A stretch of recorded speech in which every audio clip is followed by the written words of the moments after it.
to Centre of Excellence, managing the day-to-day support of a growing Salesforce instance. My name's Louise Lockie. I'm Head of Salesforce Support and Administration for Wilmington PLC, which is a Salesforce customer just up the road in Old Street. I am a Salesforce admin, amongst other things, and this is my first time talking at an event like this, so please go easy on me. Not thrilled to find I was in the biggest room, but thank you for all coming. My husband's just texted me to say, don't worry, it'll all be over soon, so I'm taking that one to see me through. So I'm talking to you today about something that I'm hoping and assuming is going to resonate with you, a situation in which your Salesforce user base grows at a more rapid rate than your capacity to support them, your support staff does. And this is going to be quite a personal tale because it's been pretty much what I've been living and breathing for the last 2 years. But I'm hoping that as I plot my tale, there'll be things that ring true for you all and you can take something from it, even if it's just learning from my mistakes. So in building my the Centre of Excellence for my company, I went out and I had to plan it, and I investigated by watching some webinars, reading documents. But everything seemed to talk of structure and governance and sponsorship, and all of these things are obviously really important. They didn't really talk to me on a practical level of how I could build it. I don't really hear that much about support, about supporting the users. And we all talk about at the user groups and in the community, I always hear about admins and developers and the click versus code debate. But when I look at my business users, none of that means anything to them. They don't care about anything about that. They just want to know, how do they log in? How do they close their opportunity? How do they get past the insufficient privileges error? And they want that promptly and timely. They don't care that I'm down here in Moorgate talking at this event. So there we go, it works. So as I say, being a personal tale and full disclosure, my Centre of Excellence is still emerging. I'm still building it out, but I'm going to plot through the stages I've worked through to date. And as I say, hopefully then that can will talk to some of you and you can take something from it. So in the beginning, there was a solo admin. Oh, there's me.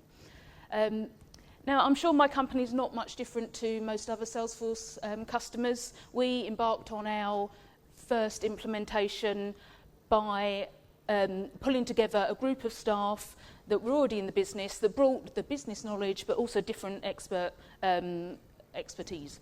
And so we had a project manager. We had someone from finance to make sure we adhered to those rules and we had the KPIs going forward. We had someone who was specialising in data. We had someone who had the unenviable task of being the champion for change management. And we had the CTO to make sure we had that executive sponsorship I mentioned earlier. And then there was me, and I was the sole contribution. I was the only internal resource with Salesforce knowledge. And added to that, we all actually had day jobs. I'm sure that probably sounds familiar. It's a project like Salesforce, it's such an investment, but everyone has to still carry on with their normal day job. And we were so focused on development, on our roadmap of how we were going to onboard all of our different divisions to a set time frame. And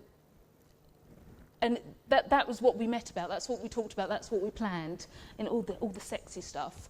Now, we did have help from a consulting partner, but internally, the resource was very limited. And back then, I had no idea how much I didn't know. And I look back at those early days and I try and think about how much, and if at all, we talked about the ongoing support. I truly believe now that we thought that the business would support themselves. We'd get some champions, we'd get some super users, and that would be sufficient. We didn't really think about how we would juggle both sides of it. And it strikes me as mad now, but there we go. The hindsight is a wonderful thing. So we went live. Yes, we met our first deadline. Oh, I can actually point with this. We met our first deadline. Our first Salesforce instance was live. We had trained our users, and now they were online. Job done, surely? No. Then the phone starts ringing. They've forgotten everything we told them. They were missing for that afternoon of the training session. They get that insufficient privileges error. There's all sorts of things that happen, and this was me.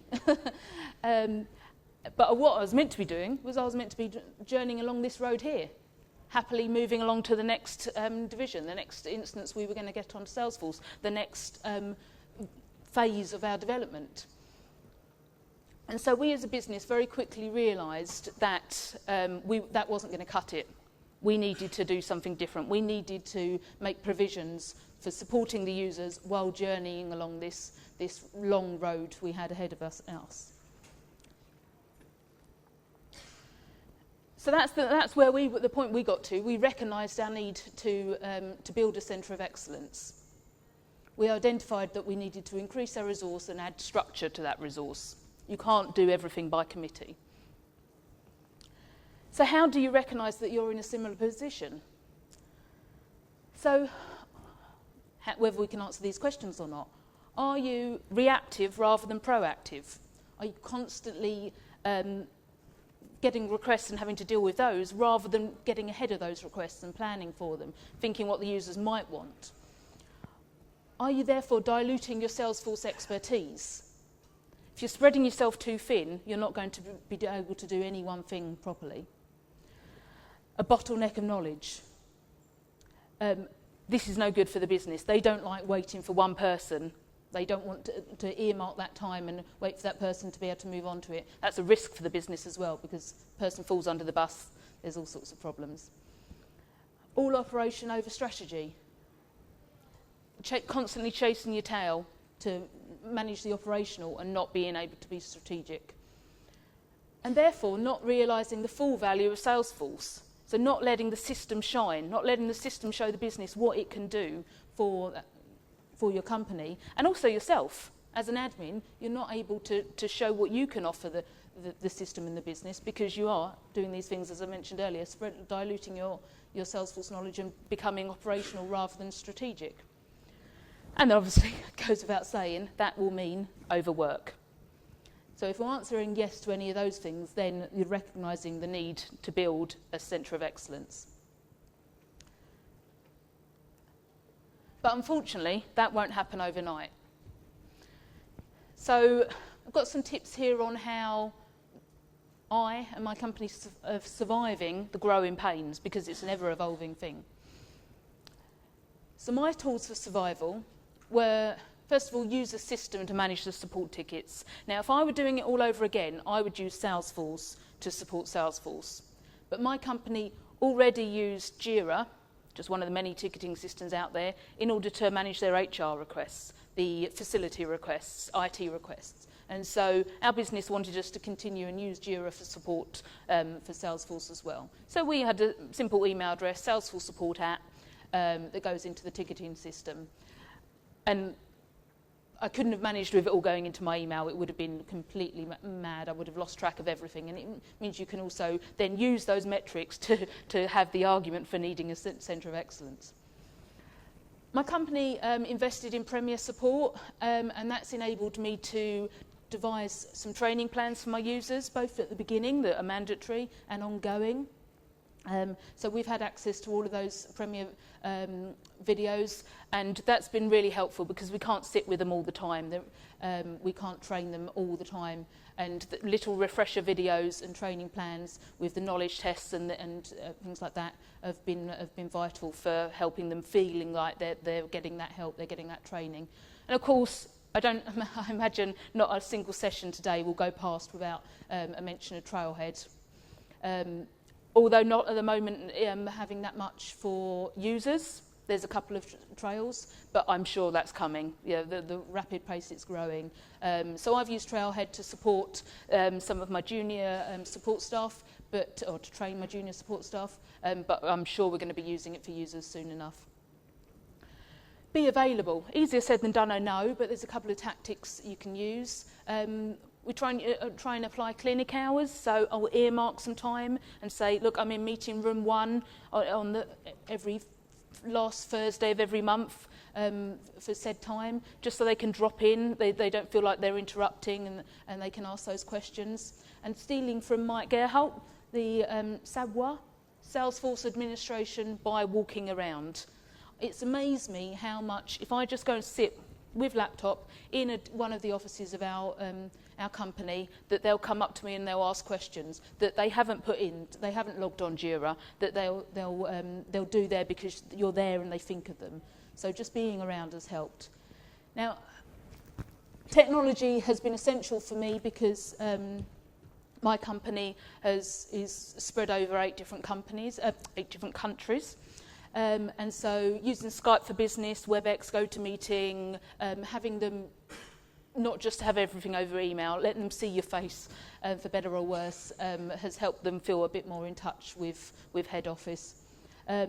And using Chatter, using Salesforce to help you with your Salesforce users. So I've got groups in Chatter that I post tidbits. So there'll be hints and tips, but also when we make changes, when there's a new release or we've rolled out some new development, we'll use Chatter to communicate that to our users.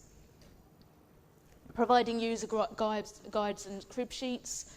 First of all, we gave them all big old document, right, read through this will tell you everything you need to do to process your opportunity on Salesforce.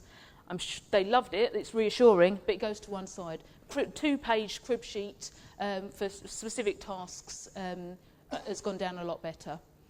And my last one, bit of bribery, trade efficiencies for goodwill and patience. They're asking for something that you know you're not going to have time for anytime soon. Try and find something else they'll want that's easier and do that for them instead. And I've sort of parked a few trickier jobs with a bit of tit for tat and swings and roundabouts, giving something for something else.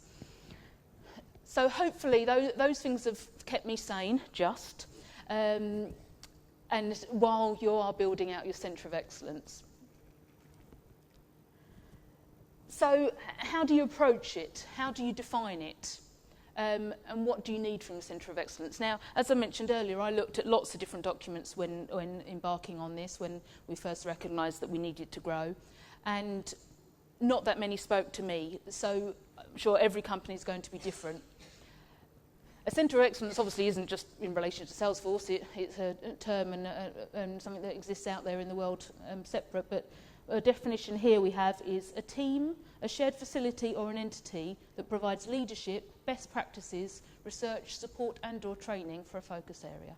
Sounds great, doesn't it? But you need to make some decisions about your Centre of Excellence. Governance, obviously, I mentioned it earlier again, there's a reason everyone talks about it. It is key. It's the processes, systems and processes concerned with ensuring the overall direction, effectiveness, supervision and accountability of an organisation. You've got to align with your business's goals and strategies. So my business, data is pretty much its bread and butter. It's key to everything we do. I'm sure that's not uncommon. And so we've got to make sure that in our Centre of Excellence we've got enough resource paying attention to our data. We've got to make sure we communicate. We've also got to make sure everyone knows where this Centre of Excellence is sitting within the business. Now, we had a restructure and ours is sitting in IT. So we've decided that alongside supporting the other systems we have in our business, we're supporting Salesforce. So we have to communicate that, because being a business spread out over different offices in different countries, we made the decision to have it centralised, and that needed to be communicated out in the right way. Now, capacity. There's no point just resourcing for today. You've got to resource for how you see your business and your Salesforce usership in the time going forward. So thinking about that.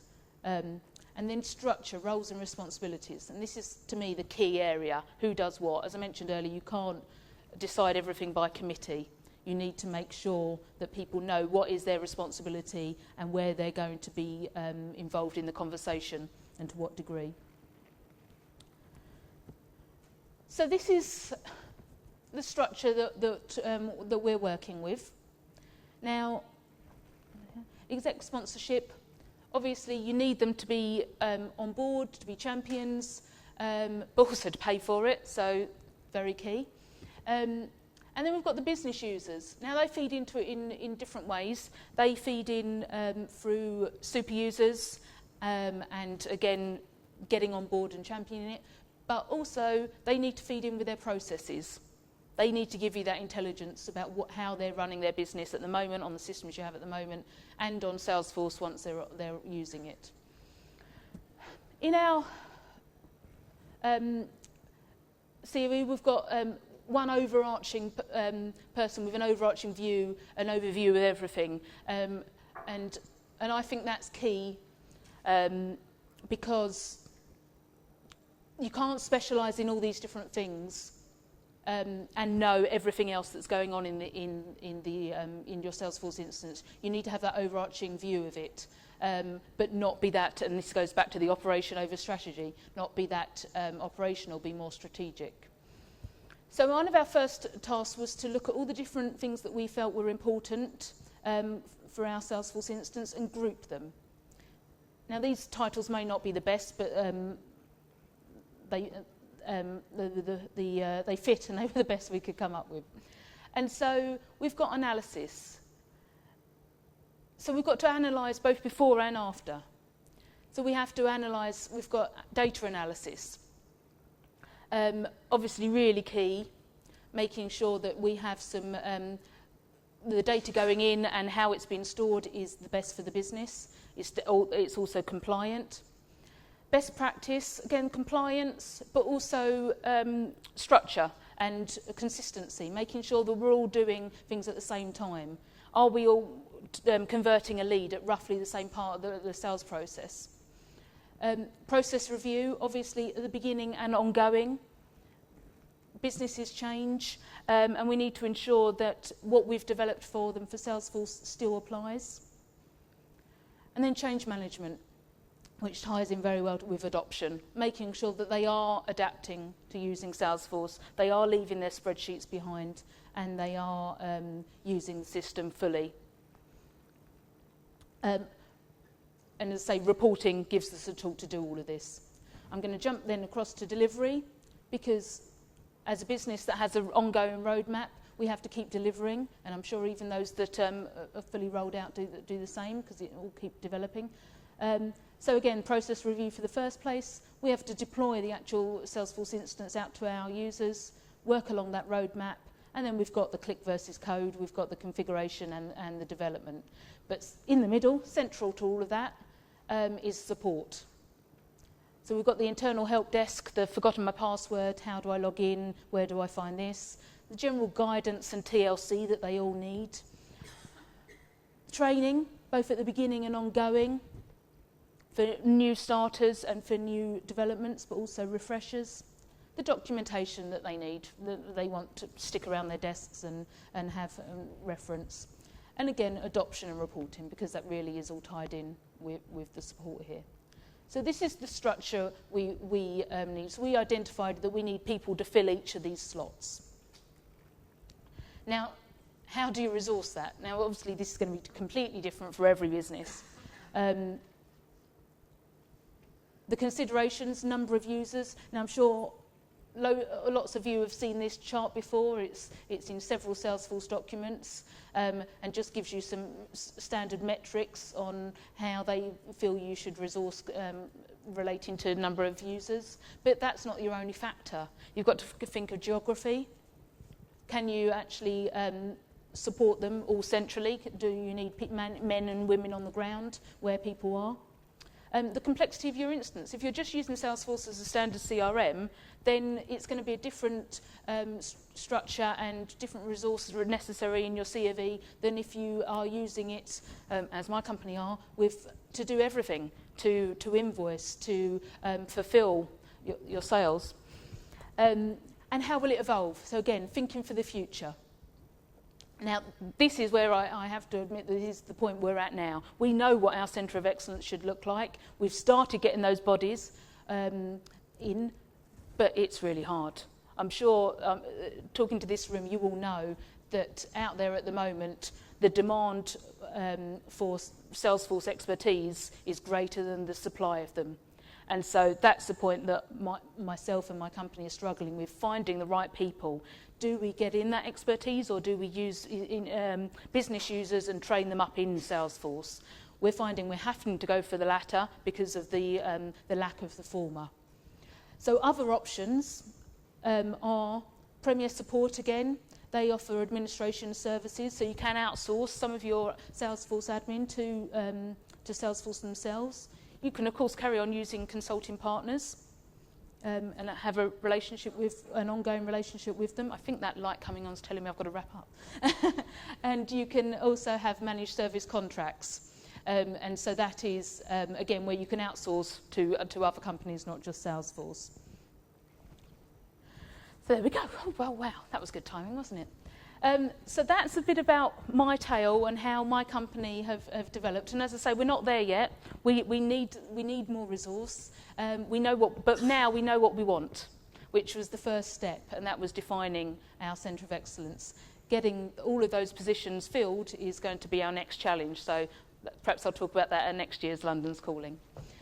So, any questions? Yeah? Sorry. Yeah. Well, first of all, at the moment we have just over 300 users, but we're looking to have just about double that within the next year. So that's the resourcing for growth bit that I'm having to plan for.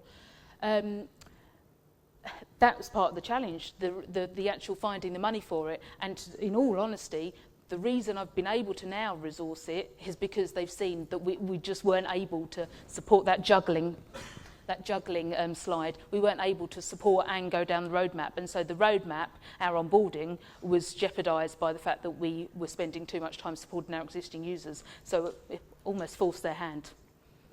It was the only way the investment we'd already had in Salesforce would come to fruition was by further resourcing. From our point of view, our structure is to have a full-time person on the data analysis and best practice, and then have additional resource that's working on support and on analysis, so doing the process review on an ongoing basis. And so we've got several people in the support role, and more senior ones that are doing the analysis as well as a full-time analysis person. And then from the delivery point of view, we've got developers on staff as well. And we had very much that. We had streams. We had 4 different streams. We packaged up what our business did into 4 different areas. We've got the basics of that all there now.